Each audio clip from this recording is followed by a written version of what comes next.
little bigger than I thought.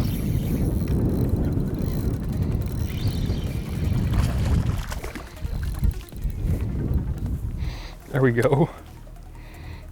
Nice little fish, start the day. As you can see here, what I did with the worm, usually I put the hook further down on the worm and it gives it more tail action, but right now I was just floating that worm over top of the fish, so I put the hook further up, less tail action. You can just float it in place better mid-water column. So that's just one thing I do with my worm, and one thing to think about is alter where you put your hook, just determine what action you want out of your worm. Smaller one game, got it.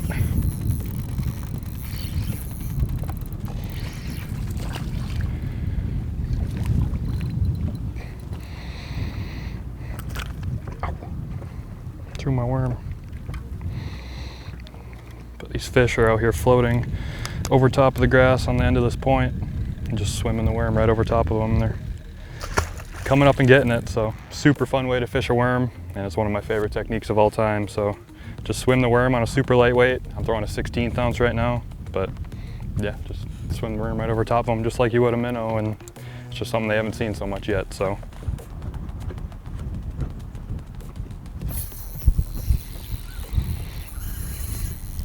it's a good fish. Thought he was a little bigger, but it's still a fun one. But it's another fun fish, floating the worm over top of them. I designed this worm with striking to catch as much water as I could. As you can see, it's got ribs and also appendages. It's got a flat side to it. Everything was within mind of catching water, so I could float it over top of these fish without moving it too much. So it's been a super fun project for me, and it's been catching fish like crazy already. So super excited about this one. There we go.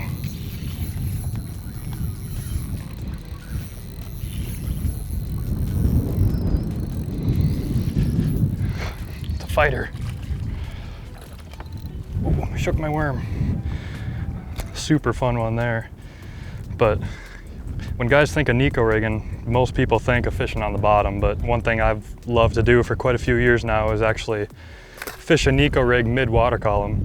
It's something that I don't think a lot of people do. It's how I won the Classic in 25, and it's just, like I said, it's something that I think is new and something that not a lot of people are doing yet. So designed that worm to float at mid-water column, but also be fished on bottom. Just designed it to be the most versatile worm I could possibly make. So it's been a technique, it's been super fun for me, and I encourage you guys to try it out, and I'm sure you'll have some success. All right, so I've been talking about this worm floating over top of them, but another reason I designed it the way I did is if you watch a crawfish flee in the water, when he's going away from you, he surges like this and goes away. That's how he swims.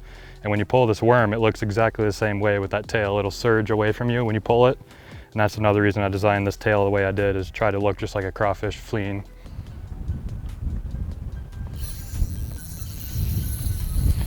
Well, what do I got here?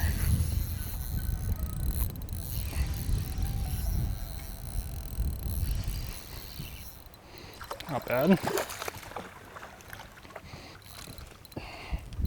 Yeah, we just caught one on the surface, spun back around, and we caught this one down in the rocks. So just goes to show beauty of a Neko rig. You can fish it on rocks, grass, up high, in current, you know, literally anywhere and get bites. So it's just awesome bait. Gets so many bites. This is a 6'6" medium. This rod, you know, these fish are kind of open water. Once you set the hook, there's not really much cover to be around. If I was around heavy cover, I'd go more to a 6'10" to a 7-foot medium heavy. But for right now, this 6'6" medium does the job. This is a Lew's custom light reel, and I'm running X-braid. This is 10-pound X8, and then the leader is a 12-pound fluorocarbon leader. I don't see really much use to go less than that. It just allows you to give them some horsepower, getting them out of, you know, wherever they're sitting. So yeah, that's kind of the setup we're using today on the Neko rig, and yeah.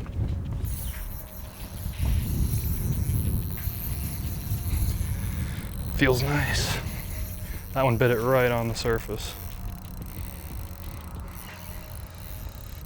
What do we got here? It's a nice fish. Down and grab him. There we go, that's a fun one. But the beauty of Neko rigging is it gets bit anywhere in the country, any time of the year. You know, I have one tied on, it doesn't matter if it's December, March, right now in August, you know, it doesn't matter. So That's why I have so much confidence in the Neko rig, and you know, it gets bit. Like I said, when I'm traveling for tournaments, no matter where I'm at, I have one tied on just because it flat out gets bit. So go out there and try a Neko rig and you'll have some fun just like that one.